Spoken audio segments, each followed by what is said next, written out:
आज की बात। स्वागत। बाबा साहेब डॉक्टर अंबेडकर को महानायक ऐसे ही नहीं कहा जाता।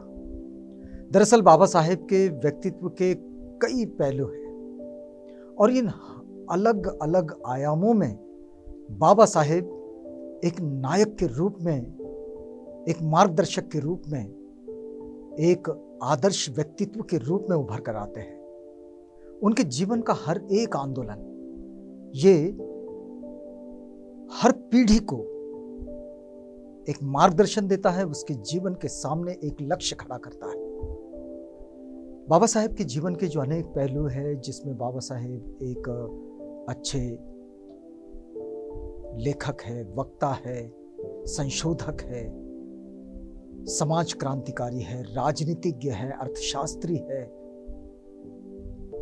एक संविधानविद है, पत्रकार है, संपादक है।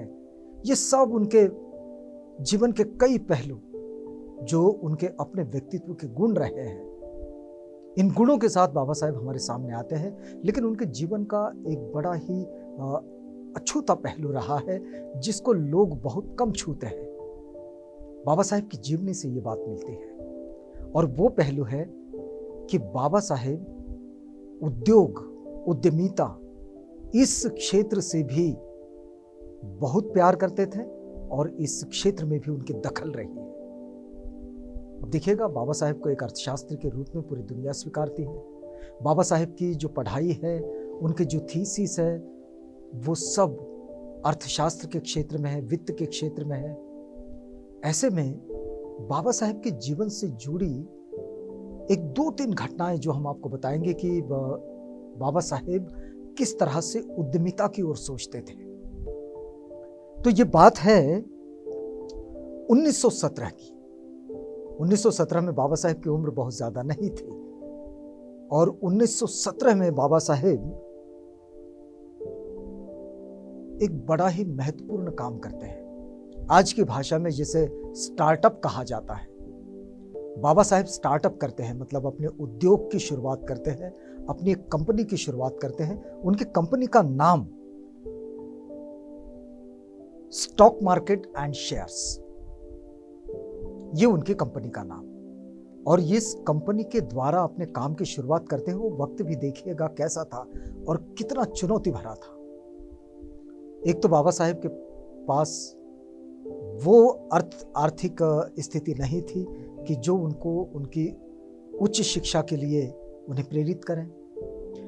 घर की माली हालत भी ऐसे नहीं थी और घर का खर्च चलाने के लिए उन्हें पैसों की ज़रूरत भी थी। और बाबा साहेब ने अपने वित्तीय क्षेत्र के ज्ञान को और अपने कानूनी ज्ञान को अपने जीवनचर्या का आधार बनाया और एक कंपनी की स्थापना की। उन्होंने इस कंपनी के द्वारा अपने आप को खड़ा करना चाहा। ये उस वक्त की बात है और ये बात समझिएगा कि ये कितना साहस भरा कदम था उनका। द प्रॉब्लम ऑफ रूपी जब बाबा साहेब ने लिखे थे, आपको पता होगा कि प्रोफेसर एडविन कैनन ने उनकी बड़ी प्रशंसा की थी। और बाबा साहेब का ये जो ग्रंथ है, ये आज भी अर्थशास्त्र की दृष्टि में एक संदर्भ के रूप में भी स्वीकारा जाता है पूरी दुनिया में, केवल भारत में नहीं। हमारे यहाँ रूपी का प्रॉब्लम, मतलब चलन की जो समस्या है, इस चलन की समस्या पर बाबा साहेब का ये जो मार्गदर्शन आता है, इस मार्गदर्शन को पूरी दुनिया में स्वीकारा जाता है। हम आपको ये बताना चाह रहे हैं कि बाबा साहेब ने उस वक्त में ये कंपनी की जब शुरुआत की, stock market and shares, challenge बहुत थे। लेकिन बाबा साहेब की ये कंपनी इस कारण से नहीं रुकी कि इसके सामने करने के लिए काम नहीं था। ये इस कारण से रुक गई कि ये जाति व्यवस्था का शिकार हो गई।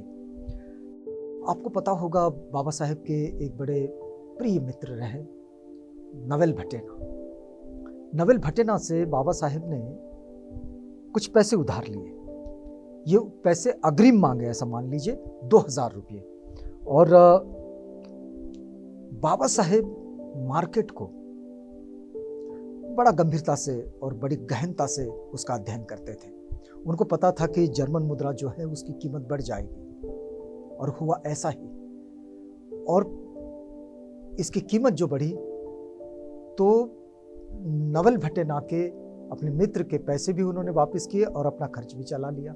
तो ये दोनों काम उनके हो गए। एक दूसरी घटना मिलती है कि जब बाबा साहेब ने छत्रपति शाहू महाराज से 200 पाउंड की मांग की, लेकिन इसमें बाबा साहेब के हाथ थोड़ी निराशा लगी।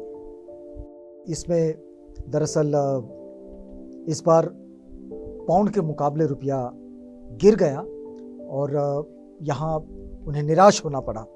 लेकिन आपको ये बताने के पीछे का कारण ये है कि बाबा साहेब आज से 105 साल पहले इस तरह की बात सोचते हैं। 105 106 साल पहले इस तरह की बात सोचते हैं कि अपना कोई उद्योग, अपनी कोई कंपनी शुरू करना चाहिए। आज जो बाबा साहेब की प्रेरणा से जो समुदाय आगे बढ़ा है, जो अपने आप को बाबा साहेब को आदर्श के रूप में स्वीकारता है, वहाँ के युवाओं के लिए एक बड़ी प्रेरणा वाली बात है ये कि उद्यमिता की ओर, उद्योग की ओर, व्यवसाय की ओर, व्यापार की ओर ध्यान देना चाहिए, उस तरफ बढ़ना चाहिए। बाबा साहेब ने देखिएगा 1923 में वकालत शुरू की थी और वकालत शुरू करने के बाद वो वकालत उतनी खास तो चली नहीं, क्योंकि बाबा साहेब का पूरा क्षेत्र है काम करने का, वो सामाजिक क्षेत्र है, वहाँ से पैसे किससे मांगेंगे। वकालत तो करते रहे लेकिन उसमें से आमदनी कुछ खास नहीं मिली।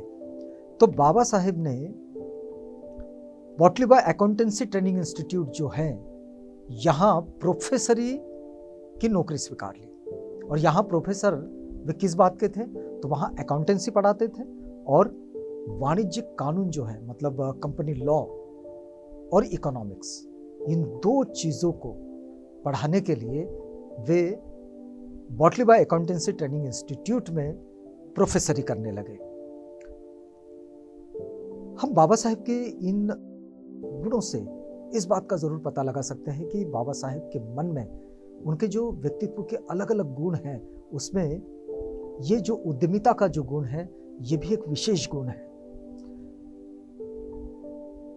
बाबा साहेब के पास में ये जो गुण है, इसमें एक बात और भी समझ में आती है। जब बाबा साहेब ने बहिष्कृत हितकारिणी सभा की स्थापना की, जिसके तहत महाड़ का आंदोलन 1927 में किए, 1924 में इसकी स्थापना कर चुके थे।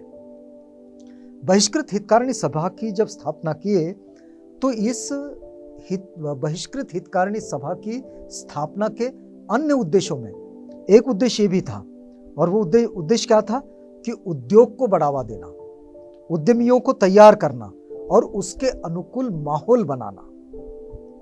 बाबा साहेब इसमें एक और बात भी कहते हैं कि कृषि और औद्योगिक कौशल प्रशिक्षण स्कूल चलाना, मतलब एग्रीकल्चर और इंडस्ट्री, इसमें स्किल कैसे बढ़ेगा, इसके लिए प्रशिक्षण स्कूल चलाना, ताकि इसे एक बेहतर इंडस्ट्री का हिस्सा बनाया जा सके।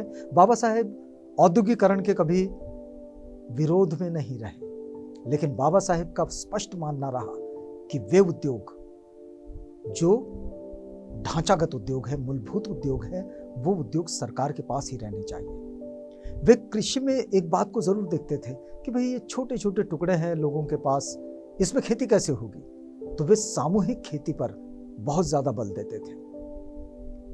उनका मानना था कि भाई खेती को इकट्ठा करके इसे एक इंडस्ट्री के रूप में चलाया जाए, कृषकों का फायदा होगा इसमें, किसानों का फायदा होगा इसमें, और ये जो कृषि क्षेत्र की जो अर्थव्यवस्था की जो समस्या है, ये समस्या इसमें से हल भी हो जाएगी। बाबा साहेब की सोच बड़ी मजबूत थी और बाबा साहेब की समझ भी। बाबा साहेब ये जो उद्यमिता के क्षेत्र में जब सोचते हैं तो उनके सामने एक बात थी कि जब मैं उद्योजकता के विषय में जब लोगों से कहता हूं, क्योंकि उन्होंने कंपनी की स्थापना करके देख लिया था कि इसमें जातियों की बंदिस्तता के कारण लोग व्यापार व्यवसाय की तरफ आगे नहीं बढ़ते। लोगों के मन में शंका होती है कि भाई हमारे पास से चीजें कौन खरीदेगा, हम किसको बेचेंगे। तो इस सोच में हम तो ये कह सकते हैं कि इस सोच में ये जो उद्योजकता है या फिर उद्यमशीलता है, ये उद्यमशीलता खत्म हो गई, रुक गई। लेकिन बाबा साहेब नहीं रुके। देखिएगा, बाबा साहेब ये जरूर चाहते थे कि आर्थिक समस्या का समाधान होना ही चाहिए। ये जो हाशिए का वर्ग है, दबाकुचला वर्ग है, ये जो अछूत वर्ग है, ये जो निचला वर्ग है, पीड़ित है, शोषित है, वंचित है, इन सब का आर्थिक समस्या जो है इसका समाधान होना ही चाहिए। अब इस समाधान के लिए बाबा साहेब ने शिक्षा के प्रति तो लोगों के मन में प्रेरणा जगा दी थी, वो अलख तो बाबा साहेब ने जगाई। लोग शिक्षित होकर आज भी हम देखते हैं कि नौकरियों की तरफ तो मुड़ गए, लेकिन यदि महत्वपूर्ण क्षेत्र अब सरकार के पास ही नहीं रहे तो सरकारी नौकरियों में आरक्षण कैसे होगा। अब मांग उठने लगी है कि प्राइवेट क्षेत्र में भी आरक्षण होना चाहिए, जायज मांग है, होना चाहिए, लेकिन अभी हुआ तो नहीं। स्थिति यह है कि इसके सिवाय जो उद्यमिता के क्षेत्र है, उद्योजकता के क्षेत्र है, व्यापार व्यवसाय के क्षेत्र है, इस क्षेत्र की ओर भी बढ़ना चाहिए। बाबा साहेब अपने भाषणों में इस बात को जरूर कहते थे कि भाई जिन लोगों को उनके धर्म ग्रंथों ने कभी व्यापार व्यवसाय करने की अनुमति नहीं दी, उनके बड़े बड़े फैक्ट्रीज हैं, वे लोग भी केमिकल इंडस्ट्री से लेकर तो गारमेंट इंडस्ट्री तक और डेयरी तक वो लोग पहले हुए हैं, तो फिर हम सब ने अपना स्वयं का व्यापार व्यवसाय क्यों खड़ा नहीं करना चाहिए। ये बात वे कहते रहे उस हाशिए के समुदाय के लिए जिसके आर्थिक उन्नति की चिंता बाबा साहेब करते हैं। बाबा साहेब के निजी जीवन से भी हम इस बात को समझ सकते हैं। बाबा साहेब ने गायकवाड़ साहब को, यानी कि दादा साहेब गायकवाड़ को, यानी कि भाऊराव गायकवाड़ उपाख्य दादा साहेब, इनको एक पत्र लिखा था। और पत्र में क्या लिखते हैं? पत्र में लिखते हैं कि यशवंत और मुकुंद, यानी कि उनके बेटे यशवंत और भतीजे मुकुंद, इन दोनों को आप बताओ कि ये लोग बैंकिंग और खुदरा व्यापार का ट्रेनिंग लें। इनके लिए नवल भटेना के द्वारा बातचीत करके इनके लिए कोई व्यापार व्यवसाय की व्यवस्था करेंगे। तो बाबा साहेब व्यापार व्यवसाय के प्रति कितने सजग रहे और कितने जागरूक रहे। उनके एक मित्र रहे जो बाद में मिलिंद महाविद्यालय में रजिस्ट्रार जिनको नियुक्त किया गया, वराड़े साहब। तो ये वराड़े साहब जो है, इनका भी अपना व्यापार था। इस व्यापार को बाबा साहेब ने बड़ी मदद की और इनके व्यापार को बड़ा करने के लिए भी अपने कई मित्रों को उन्होंने पत्र लिखे। तो बाबा साहेब का ये जो खेती के प्रति, उद्योगों के प्रति, उद्योजकता के प्रति ये जो बाबा साहेब का ध्यान है और उनका जो आकर्षण है और उनका जो मार्गदर्शन है, तो इस दृष्टि में भी बाबा साहेब एक उद्यमी के रूप में एक मॉड्यूल बनते हैं और महानायक के अनेक गुणों में ये भी एक गुण जुड़ जाता है। बाबा साहेब की वो कंपनी, जिस कंपनी की स्थिति बड़ी महत्वपूर्ण स्थिति तो नहीं बन सकी, लेकिन उद्योजकों के लिए एक बेहतर स्टार्टअप के रूप में उसको देखा तो जरूर जा सकता है। तो स्टॉक मार्केट एंड शेयर्स के नाम से जो कंपनी बाबा साहेब ने शुरू की, बाबा साहेब का अपना अर्थशास्त्र पर बड़ा काम है, बाबा साहेब का वित्त के क्षेत्र पर बड़ा काम है, प्रॉब्लम ऑफ रूपी उन्होंने दिया है। और ऐसी स्थिति में बाबा साहेब को एक उद्योजक के रूप में भी हम ज़रूर अपने मॉड्यूल के रूप में रख सकते हैं, अपने आदर्श के रूप में, अपने आइडियल के रूप में ज़रूर रख सकते हैं और उनसे इस बात को हम सीख समझ ज़रूर सकते हैं।